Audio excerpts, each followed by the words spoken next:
부동산 개념이라는 나무가 있었죠. 그 줄기에 어떤 가지가 있었습니까?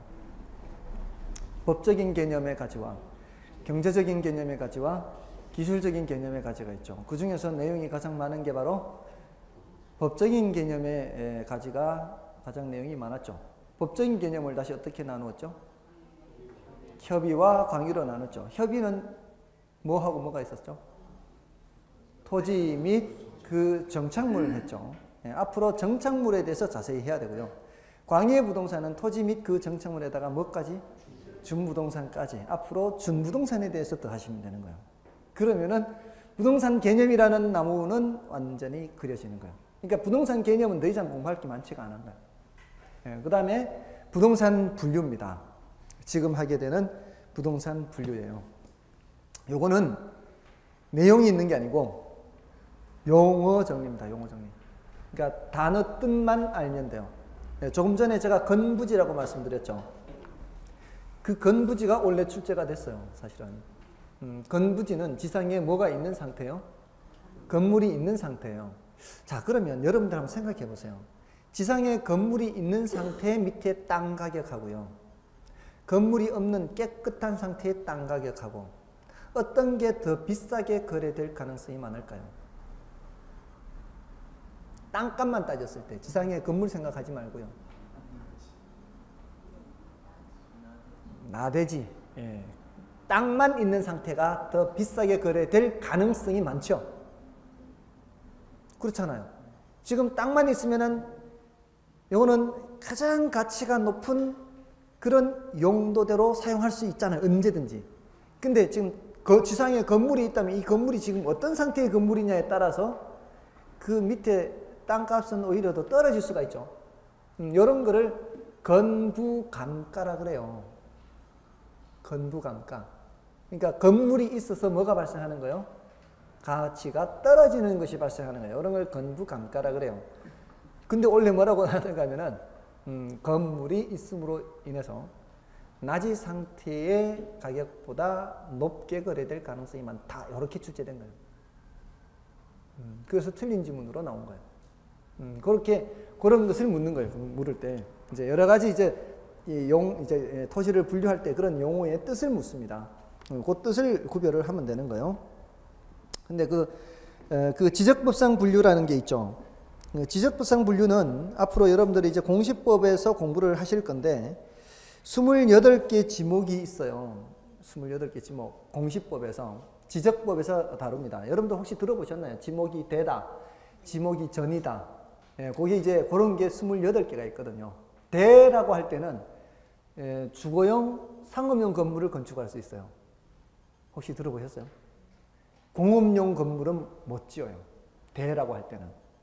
공업용 건물을 지을 그런 땅은 장으로 구별해요. 장. 공장의 장자예요. 그러니까 그런 식으로 어떤 용도의 건물을 지을 수 있다 없다를 구별해 놓고 있는 28개 분류가 있어요. 그게 여러분들 공시법에서 공부해요. 지적법에서. 그게 이제 나중에 그건 하게 되니까 그거는 일단 넘어가시고요. 근데 중요한 거는 이제 우리 부동산 학개론에서는 그 부동산 활동상 분류예요. 그 택지, 부지, 대지 이렇게 돼 있죠. 그리고 동그라미 4번의 대지하고 동그라미 3번의 대지 한자로는 틀려요. 한글은 같아요. 자, 근데 우리 시험은 한자 시험이에요? 한글 시험이에요? 한글로 보는 시험이죠. 한자로 보는 게 아니죠.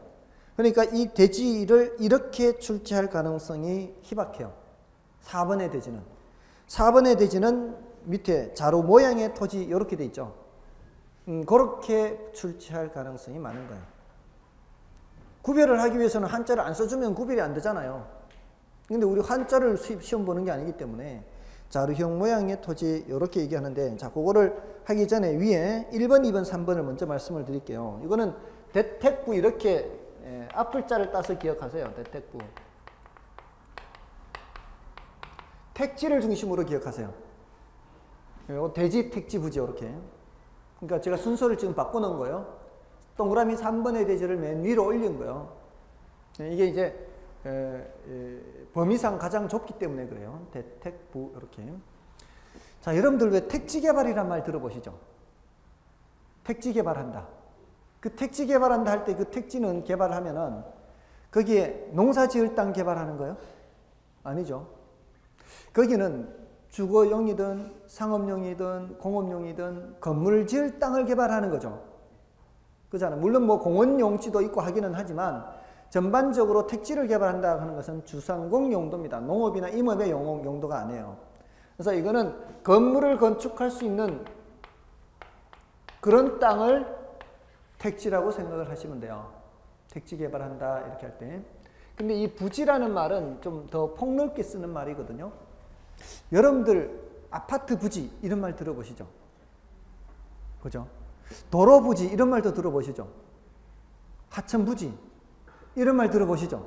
그러니까 그런 우리가 일상생활에서 사용하던 게 그대로 적용되는 거는 요 개념이에요. 그러니까 그하고 일치합니다. 우리 일상생활에서 하천 부지, 아파트 부지, 학교 부지, 자 이렇게 부지라는 말을 쓸 때는 지상에 건물이 올라가지 않는 경우에도 부지라는 말을 쓰고요. 지상에 건물이 올라가는 경우에도 부지라는 말을 써요. 아파트 부지, 학교 부지 이럴 때는 지상에 건물이 올라가잖아요. 근데 도로 부지, 하천 부지 이럴 때는 건물이 안 올라가잖아요. 얘는 건물이 올라가든 안 올라가든 다 쓰잖아요. 근데 얘는 건물을 건축할 수 있는 땅을 얘기할 때 택지 이렇게 얘기한단 말이에요. 그러니까 범위가 더 넓어요. 근데 요거는 이제 택지를 중심으로 해서 기억을 하시라고요. 됐죠? 다음에 그 동그라미 3번의 대지는요. 이거는 좀 좁게 얘기를 해서 주거용 상업용 건물을 건축할 수 있다. 이렇게 생각하시면 돼요. 주거용 상업용 건물 건축. 조금 전에 대지 하면 뭐라 하세요? 지적법상 대지. 뭐하고 뭐를 지을 수 있다고요? 주거용 상업용 건물을 건축할 수 있다. 공장은 못 짓는다 그랬죠. 그 좁은 의미에 그렇게 대지 이렇게 생각을 하세요. 그리고 4번은 그거는 자루형 모양의 토지를 말하는데요. 5번하고 구별하는 개념이에요. 5번을 보시면은 맹지라는 게 있죠. 이 도로에 접하고 있지 않는 그런 땅을 말하는 거죠. 근데 자루형 토지는 이런 땅을 말해요. 도로에 접하고 있는 면이 좁아요. 그래서 길쭉하게 이게 들어와서 있는 그런 땅을 말해요. 이게 자루형 토지예요. 자루형 토지. 이건 단어 뜻만 알고 있으면 돼요. 그리고 이거는 맹지. 도로에 접하고 있는 게 하나도 없는 땅. 다음에 밑에 나지 건부지 있죠. 나지 건부지 아까 말씀드렸죠. 나지는 지상에 건물이 있어요, 없어요? 지상에 건물이 없고 무엇까지 없는가 하면은 사법상의 제한이 없어요. 깨끗한 상태에 있다. 사법상의 제한 하면은 그 사법이 뭔가 하면은 여러분들 이제 토요일 날 공법이라 그랬잖아요. 아까. 그 공법을 공부하시면은 사법, 공법 이거 공부하시고 수요일 날 민법 시간에도 배우게 되겠네요. 법에는 이제 사법이 있고요. 공법이 있어요. 사법은 개인과 개인 간의 관계를 다루는 법이에요. 개인과 개인 간의 계약 같은 거 다루는 거예요. 공법은 국가와 개인 간의 관계를 다루는 거예요. 만약에 사법 관계에서 계약을 위반한다. 이거요. 사법 관계에서 계약을 위반한다. 이러면은 벌금 먹거나 감옥 가거나 합니까? 그래요? 이거요. 처음에 이제 법에 대해서 두려움을 갖는 사람들은 계약 위반하면은 감옥 가야 되는 줄 알아요. 그렇지가 않습니다. 사법상의 계약 위반 같은 경우는 절대로 감옥 갈 일 없습니다. 전부 다 뭐로 해결하는 거예요? 손해배상으로 하는 손해배상. 돈으로 해결하면 돼요. 그럼 돈이 없으면요? 그러면 감옥 가나요? 그래도 안 갑니다. 돈 있을 때까지 갚으면 되는 거예요. 돈 없으면 못 갚는 거죠. 그럼 배째라가 되는 거예요, 결국. 그러니까 파산하고 하는 거예요, 파산. 이게 이제 파산 선고하는 받고 이렇게 회생하고 이런 거 있죠. 그런 절차는 있어도 감옥 가지는 않습니다. 근데 공법을 어기면요, 그때는 이제 감옥을 갈 수도 있는 거죠. 그게 이제 사법과 공법상의 차이입니다. 개인과 개인 간의 관계를 다루는 법, 국가와 개인 간의 관계를 다루는 법. 국가가 명령하는 거예요, 개인한테. 자, 근데 우리나라에 있는 땅 중에 국가가 어떤 제한을 두지 않고 있는 땅이 있을까요? 방치하고 있는 땅. 그런 땅은 없습니다. 국가는 모든 땅을 다 제한을 하고 있어요. 그러니까 공법상 제한은 항상 있다고 보면 돼요. 이 낮이라 할지라도 지상에 건물이 없고 깨끗한 상태의 땅이라 해도 뭐는 있다고요? 공법상 제한은 있습니다. 여기는 2층까지만 지을 수 있다. 여기는 5층까지만 지을 수 있다. 여기는 어떤 건물 못 짓는다. 이런 거를 다 정해놓고 있다고요. 우리나라에 있는 모든 땅은. 근데 뭐는 없다고요? 건물이 없으면서 이 상태이면서 뭐도 없다고요? 사법상 제한. 개인과 개인 간의 관계를 다루는 사법상 제한이 없어요. 깨끗한 상태의 땅이 낮습니다. 됐습니까? 근데 건부지는 지상에 뭐가 있다고요? 지상에 건물이 있는 상태 밑에 땅을 뭐라고 한다? 건부지다. 이렇게 얘기를 한다는 겁니다. 안 어렵죠? 구별할 수 있죠. 근데 이게 보통은 어떤 게 땅값이 더 비싸다고요? 얘보다는 얘가 땅값이 더 비싸다고요. 얘가 제대로 사용되고 있는 건물이 아니라면 오히려 땅값을 떨어뜨립니다. 괜히 잘못 지어가지고 땅값 떨어뜨린다고요. 근데요, 항상 그런 게 아니거든요. 여러분들, 제가 이제 지난 일요일 날도, 그 토요일 날도 갔었는데, 여러분들 혹시 청풍호 가보셨어요? 청풍호? 청풍호 가보셨나요? 거기 가보시면은 그 비봉산이라는 데가 있어요. 거기가 호수의 섬이에요, 섬. 호수의 섬인데 다리로 연결이 돼 있어요. 다리로 연결이 돼서 옛날에는 다 이제 호수가 생기기 전에는 그냥 산이었겠죠. 산이었는데 이제 물이 들어차면서 거기가 섬이 된 거죠. 거기에 이제 다리를 놔서 들어가는 거죠. 근데 거기가 경치가 끝내줍니다. 정말. 그 단풍이 지금 막 한창이에요. 한창 끝내주는데 거기요. 이렇게 막 이렇게 골고리 옛날 같은 골고리였지만 이제 물이 들어차서 이렇게 돼 있잖아요. 근데 거기 곳곳에 별장들이 있더라고요. 별장들이. 그런데 한번 좀 살아봤으면 좋겠어요. 근데 중간중간에 흐름한 집들이 있더라고요. 흐름한 집들. 흐름한 집들 막 다 쓰러져가는 옛날부터 있던 왜 농가주택 있잖아요. 그런 게 중간중간에 있어요. 자, 지금 건물이 어떤 상태예요? 다 쓰러져가는 집이에요. 그런 거 팔라고 하면은 그 사람들이 싸게 팔까요? 비싸게 팔까요? 엄청나게 비싸게 받습니다. 거기에요. 그 주변에도 낮이는 있어요. 그 주변에도 낮이는 있다고요. 건물이 없는 상태 땅이 있어요. 근데 그런 데는 전부 다 상수원 보호구역이나 개발 제한구역 뭐 이런 걸로 묶여 있거든요. 무슨 뭐 보호구역 해가지고 다 묶여 있어요. 지정할 때 이 건물이 없는 낮은 상태의 땅 있죠. 이 땅은 앞으로 못 지어요. 지정할 때 애초부터 건물이 없던 땅은 못 짓는다고 이제. 근데 지정할 때 쓰러져 갈 지언정 건물이 있는 상태의 그런 땅은 요거 헐고 새로 지을 수 있어요. 어떤 게 가치가 더 높겠어요? 이건 건물 짓지도 못하는 땅 사서 뭐해. 거기에다가 찾아가는데 2시간 넘게 걸렸는데 서울에서. 별장으로 짓기만 좋은 거지. 이런 땅 사봐야 아무 쓸모가 없잖아요. 건물 못 지으니까. 근데 이런 땅은 헐고 별장 지을 수 있다고. 이런 경우에는 헐고서라도 지을 수 있는 건부지가 훨씬 가격이 높다고요.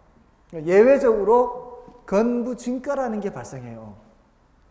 그러니까 이런 것도 이제 지나가면서 시골 가면서 왜 여러분들 가시다 보면은 막 쓰러져 간 집 있거든요. 버리고 간 집들. 살다가 안 살고 집 가는 게 있잖아요. 아직 등기부상으로는 다 건물이 있는 상태란 말이에요. 그런데 그게 경치가 좋은 곳이다. 그럼 어떻다고요? 그럼 비싸게 주고 사야 된다고요. 혹시 그 잘 모르는 사람일 수도 있잖아요. 그런 거를 집주인이. 그러면 가서 이렇게 어차피 버리고 간 집이니까 적당히 이렇게 해서 살 수도 있는 거죠. 그런 걸 모르는 사람일 수도 있으니까. 그런 거는 이제 아는 사람이 보는 거죠. 아는 사람이. 뭔 뜻인지 아시겠죠? 그러니까 그런 거는 이 개발이 제한된 지역에 그런 게 많아요.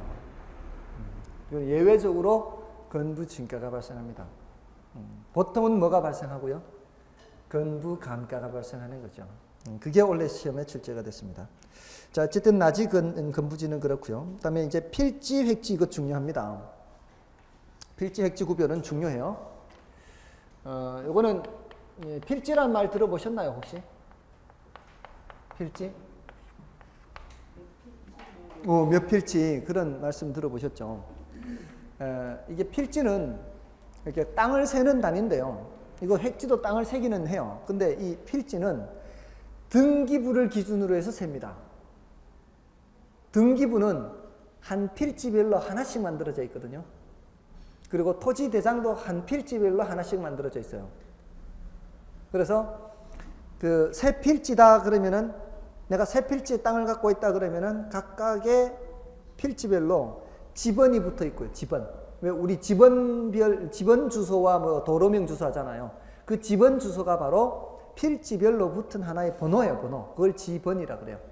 지금까지는 지번으로 써왔잖아요. 근데 이제 도로명 주소 이렇게 바꾸고 있는데 필지별로 하나의 지번이 붙게 돼 있고요. 그게 1필지 1지번주예요. 이거 다 공시법에서 해요. 그리고 한 필지별로 지목이 하나씩 붙어요. 1필지 1지목주의라 그래요. 자, 요거는 전부 다 법적인 개념이에요. 등기법상 또는 지적법상 법에서 따지는 개념이 필지입니다. 근데 요거는 법에서 사용하지 않습니다. 획지라는 개념은. 우리 부동산 학에서 사용하는 개념이에요. 요거는 땅을 세는 단위긴 단위인데 등기부대로 따지는 게 아니고요. 가격 수준이 같은 하나의 묶음을 따집니다. 가격 수준. 가치 가격. 가치 가격은 법적인 측면일까요? 경제적인 측면일까요? 경제적인 측면이에요. 그러니까 얘는 법적인 측면에서 따지는 거고요. 얘는 경제적인 측면에서 따져요. 법적인 측면은 주로 권리 측면을 따지고요. 얘는 주로 가치나 가격 측면을 따지거든요. 그런데요, 여러분들 지금 이 건물이 있잖아요. 이 건물이 깔고 앉은 밑에 땅이 있죠. 요 밑에 깔고 앉은 땅이 한 개의 필지일까요? 두 개의 필지일까요?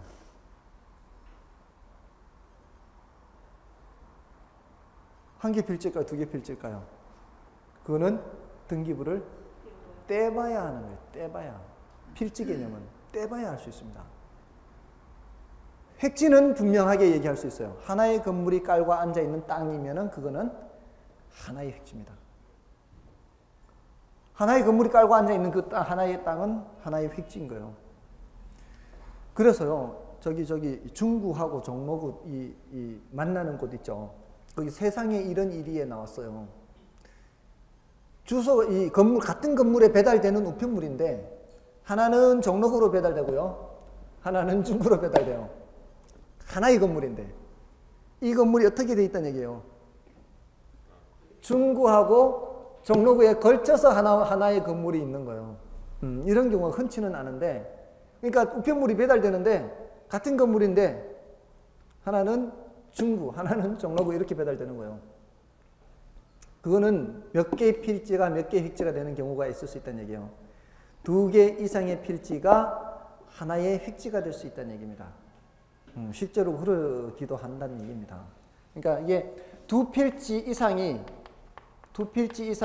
무슨 획지가 될 수 있어요?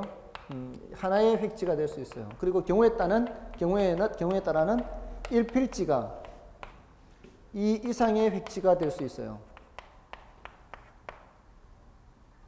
예를 들어 이렇게 한 필지 땅이 있어요. 제가 땅을 갖고 있거든요. 한 필지 땅. 근데 도시계획선이 이렇게 지나가요.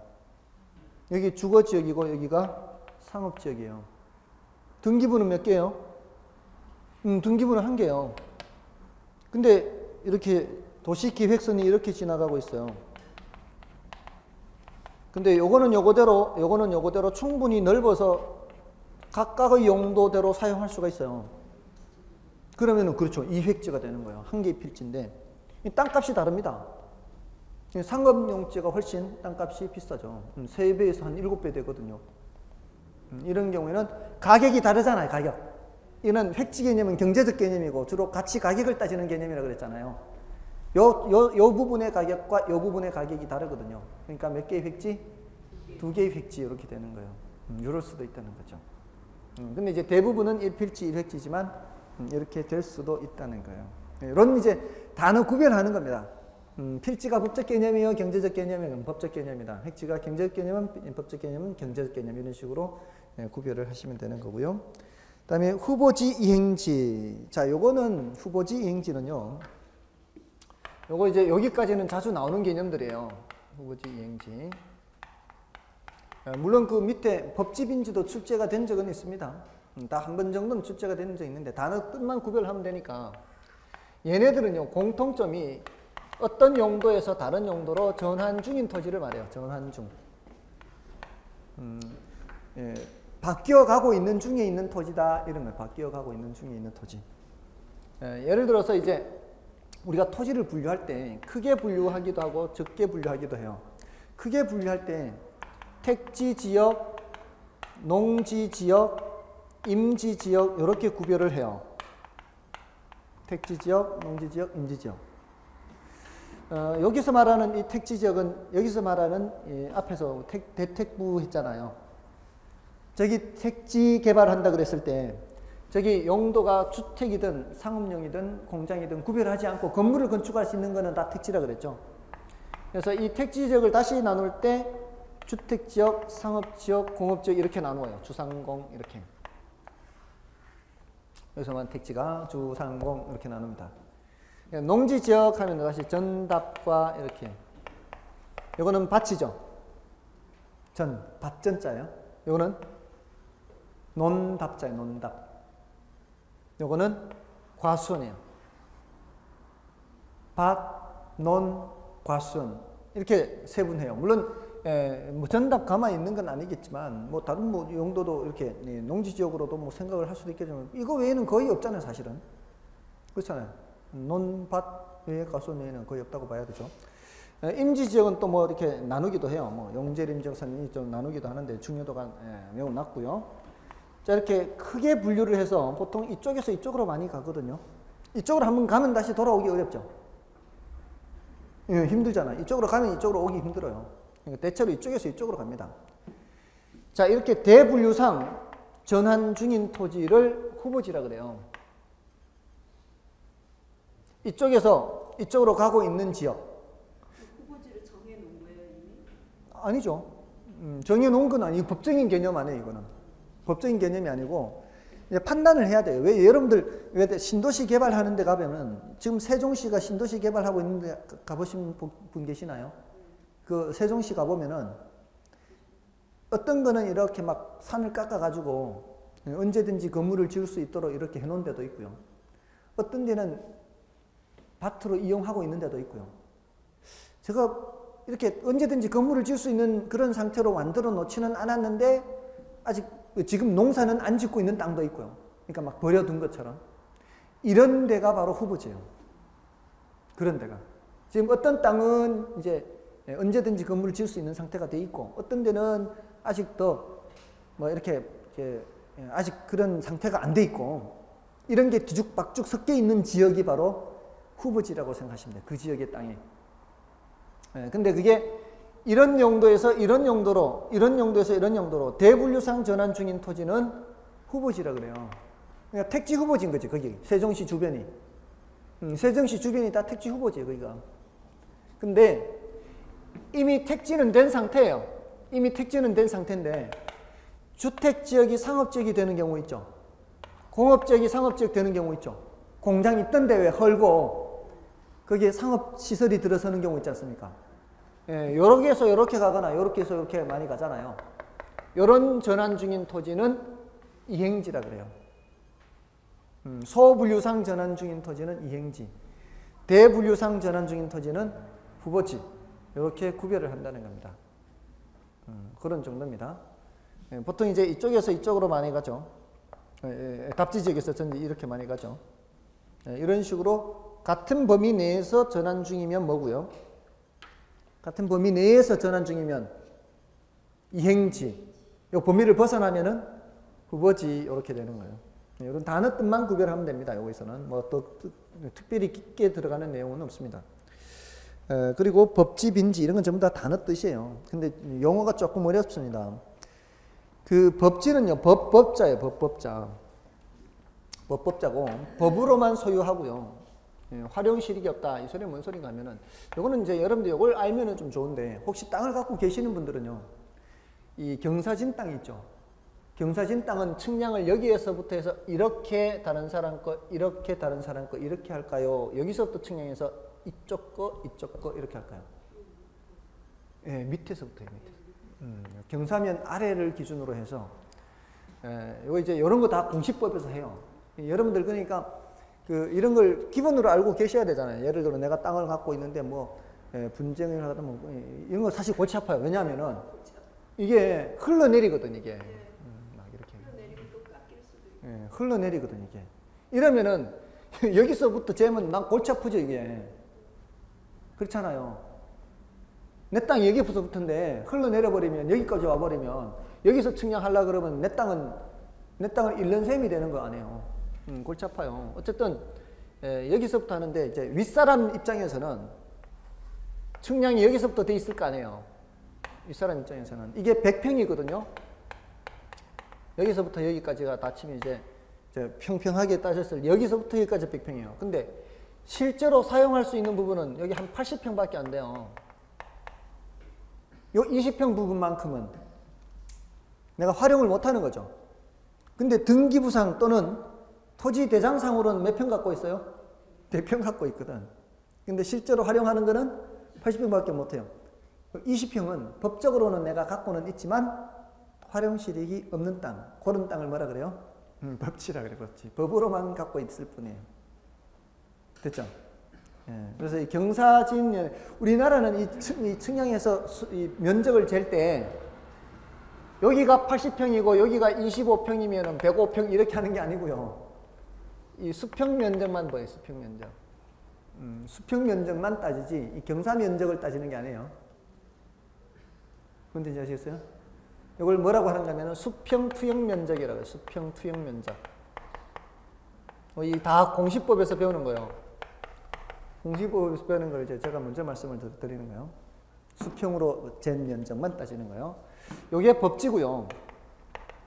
빈지는 한자가 어려워 이게 이 용어가 너무 어려워서 공유수면 관리 및 매립에 관한 법률에서 우리 이제 어려운 일제식 용어를 순화하고 있거든요. 순우리말 또는 쉬운 한글로 이거를 바닷가로 바꾸었어요. 바닷가. 법률 용어는 바닷가로 바뀌었어요. 바닷가에 바닷가. 그 옆에 바닷가로 써놔도 돼요. 그 옆에 빈지 옆에 바닷가라고 써놔도 돼요. 똑같은 개념이요. 법적으로는 빈지나 바닷가나 이 바뀌었어요. 오히려. 자, 이게 뭘 말하는가 하면은 여러분들 육지하고 바다하고 경계를 어디서 두는지 아세요? 육지하고 바다 경계. 육지하고 바다 경계는 물이 이렇게 이제 차면은요. 물이 이렇게 빠졌다가 찼다 하잖아요. 바다 가면 빠졌을 때를 뭐라 그래요? 그렇죠. 어려운 말을 씁니다. 그냥 썰물 하면 되는데. 예. 저는 어릴 때부터 그게 참 이해가 안 됐어요. 왜 쉬운 썰물 밀분 빼놓고 왜 간조 만조라는 말을 쓰는가? 그잖아요. 물론 한자를 배우면 쉽겠죠. 가득 찰만. 예, 이게 간자가 마를 간자인가요? 예, 간조, 만조. 예, 어려운 말 쓰는 이해를 못 하겠어요. 이게 썰물, 밀물 있는데 여기가 바로 육지와 바다를 가르는 경계입니다. 여기가 가득 찼을 때 최고 만조 수위선 그것도 가장 많이 찼을 때요. 그러니까 매일매일 이 가득 차는 높이가 다르거든요. 매일매일 가득 차는 높이가 달라요. 이렇게 밀물이 가장 많이 들어왔을 때 최고 만조 수위선이라 그래요. 그걸 기준으로 바다와 육지를 나눕니다. 이 부분을 뭐라 그래요? 갯벌이라고 하잖아요. 이 갯벌도 어디에 들어가는 거예요? 바다로 들어가는 거예요. 바다. 갯벌도 바다로 들어간다고요? 갯벌을 뭐라 그래요? 한자로? 간석지라 그래요. 간석지. 간척지하고 다르죠. 간척지는 갯벌 같은 데를 메꿔서 만든 게 간척지고 이건 간석지라 그래요. 그럼 빈지는 뭐냐? 자, 여러분들 왜 우리 측량 기사들이 측량하잖아요. 측량 기사들이 측량할 때 이렇게 뭐 이렇게 꽂아놓고 측량하죠. 여기에다 꽂아놓고 측량할까요? 여기다 물이 찰랑찰랑 하는데 최고 만져주시면 여기서부터 측량 안 합니다. 일정한 거리를 들어오면은 방파제 같은 게 있고 이렇게 있죠. 여기에다가 꽂아놓고 측량합니다. 그러니까 여기는 측량이 돼 있어요, 안 돼 있어요? 여기는 측량 자체가 안 돼 있어요. 이 부분은 주로 뭐로 돼 있어요? 모래사장으로 돼 있죠, 주로. 주로 모래사장으로 돼 있는 여기는 측량 자체가 안 돼 있다고요. 측량은 여기서부터 돼 있다고요. 측량이 안 돼 있다는 얘기는 소유권 표시가 돼 있어요, 안 돼 있어요? 소유권 표시가 안 돼 있습니다. 이거 소유권 표시돼 있어요, 안 돼 있어요? 소유권 표시돼 있죠? 활용실익이 있어요, 없어요? 아, 이 경사면이 활용실익이 있나요? 이거 활용실익이 없잖아요. 못 쓰는 땅이에요. 이거 소유권 표시돼 있어요, 안 돼 있어요? 안 돼 있죠? 활용실익이 있을까요, 없을까요? 있다라고 얘기를 해요. 여름에 텐트값 받고. 또는 이제 잡아온 고기 말리고 뭐 덕장으로 사용한다거나 뭐 이렇게 그런 개념 구별이 되는 거예요. 요걸 바닷가라, 요걸 바닷가. 요걸 바닷가라고 한자로는 빈지라고 해요. 바닷가. 주로 모래사장으로 많이 되어 있습니다. 그런 구별 개념입니다. 됐나요? 그다음에 포락지라는 거 있죠. 오늘 단어 많이 배우네요. 다 기억하실 수 있을런지 모르겠다. 근데 뭐 저는 이걸 오늘 다 기억하리라고 기대하지는 않습니다. 그리고 오늘만 있는 게 아니고요. 그 포락지는 뭐 집안이 홍수 등으로 절토되어 내린 토지다, 뭐 무너져 내린 토지다, 또는 뭐 수면 밑으로 잠긴 토지 이렇게도 써두세요. 수면 밑으로 잠긴 토지, 수면 밑으로 잠긴 토지.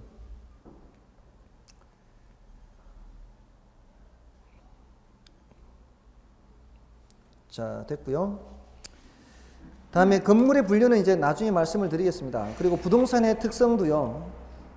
그거는 이제 뭐 자연적 특성, 인문적 특성 해서 그 타이틀들이 있죠. 부동성, 부증성, 영속성, 개별성, 인접성. 그 뜻 정도만 읽어주시면 되겠습니다. 이 정도 뭐 읽어만 보십시오. 부동성은 뭐 움직일 수 없다. 부증성은 그 수량을 늘릴 수가 없다. 영속성은 소멸되지 않는다. 소모되지 않는다. 뭐 이런 성질. 개별성은 모든 토지는 다 제각각이다. 인접성은 모든 토지는 다 붙어 있다. 뭐 이런 정도입니다. 그렇게 해서 뜻 정도만 파악해 주시면 되겠고요. 인문적 특성도 마찬가지입니다. 자연적 특성뿐만이 아니라 인문적 특성도 있죠. 부동산에. 그래서 뭐 용도가 다양하다. 주거용, 상업용, 공업용 뭐 여러 가지 용도가 있죠. 그리고 병합할 수도 있고 분할할 수도 있다. 너무 넓으면은 분할해서 쓸 수도 있고요. 경우에 따라 병합해서 쓸 수도 있고요. 그 다음에 인문적 위치는 가변적입니다. 물리적 위치는 고정되어 있지만 인문적 위치는 가변적이라는 거. 뭐 이런 일단 뜻 정도만 알아두시면 되겠습니다.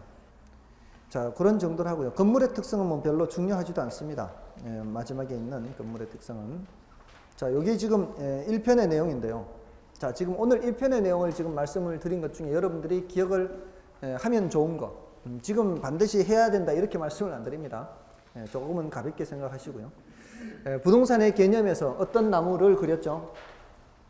부동산의 개념의 나무에서 가지가 무슨 가지, 무슨 가지, 무슨 가지?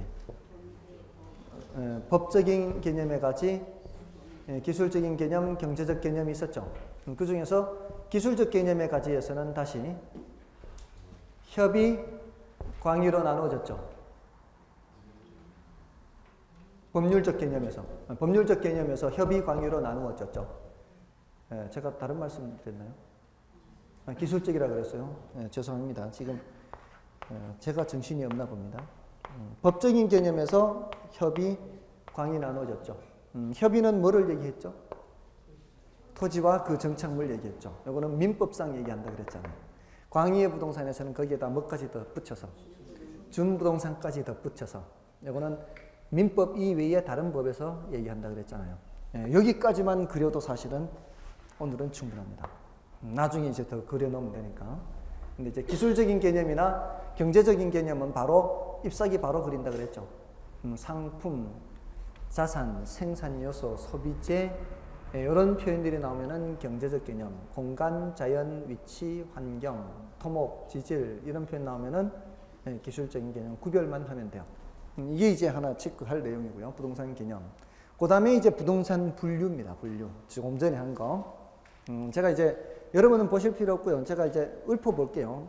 대택부, 대지택지부지 해서 택지를 중심으로 하라 그랬죠. 우리가 택지를 개발한다 이 생각하시면 되는 거예요. 건물을 건축할 수 있는 땅을 개발한다. 그래서 주거용이든 상업용이든 공업용이든 용도를 따지지 않고 건물을 건축할 수 있는 땅, 택지. 그리고 부지는 좀 더 폭넓게 사용한다 그랬죠.